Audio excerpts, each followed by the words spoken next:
I'm going to read Mystique Academy, which is my piece in Sign in Breath.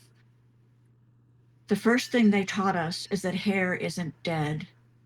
An exotic state of matter, it's composed primarily of discontinuities, retracting at an average rate of 1/4 inch a month.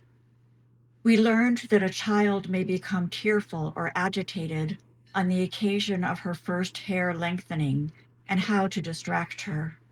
We learned to identify and respond to the singular tone each follicle emits as we chanted out the strands.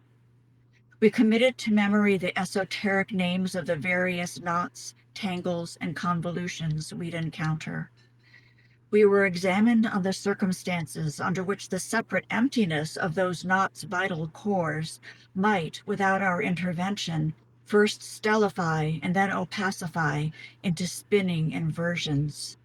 We were tested in dim rooms and assessed in harrowing glare. We were questioned under water and evaluated in our sleep. And don't we now tremble at our stations, wielding the sacred torches on behalf of those whose hair is finally long enough for apotheosis? There's nothing more paradoxical than our work. Red burns the slowest, then blonde, then brown, but black goes up in a flash as though darkness excites the flame. And this is from my poetry collection, Wonders of the Invisible World. It's called Blink. Everyone was writing a dystopian novel, and everyone had a podcast or at least a blog. And every phrase that seemed like a good band name turned out to be a band name already. And the punishment for information was more information, as was the reward. And every time we bought groceries, we retitrated the amount of glyphosates we were willing to ingest.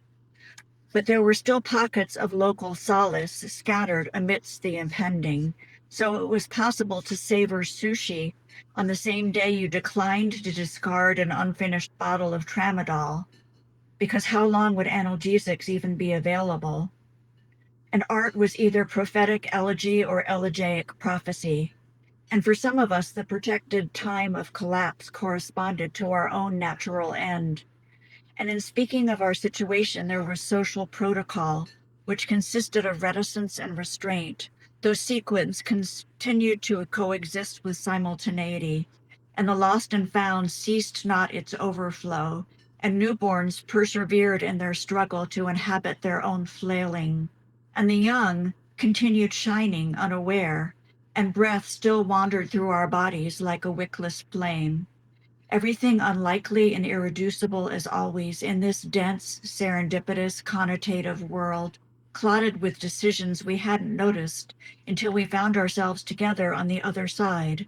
And what was that just barely within our audible range, the sound of events becoming retroactively inevitable? Or had we failed to notice a single moment of no taking back? And all the algorithms were about how we were more the same than different, more different than the same.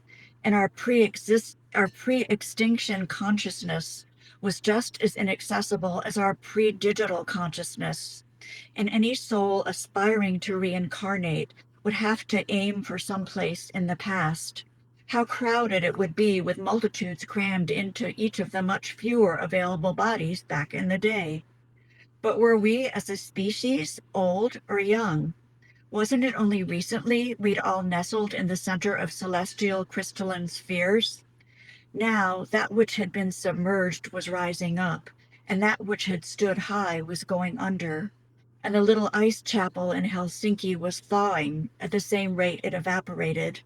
And the leafy places of the earth were limned with flame. So why hadn't the teams been deployed to peel away all the shadows, fold them tenderly for cold storage, lest they warp and scald? Now the simplest of greetings meant, "Are we still here?" Like children waking up through the night, tiptoeing to the window to see if it's snowing. Thank you.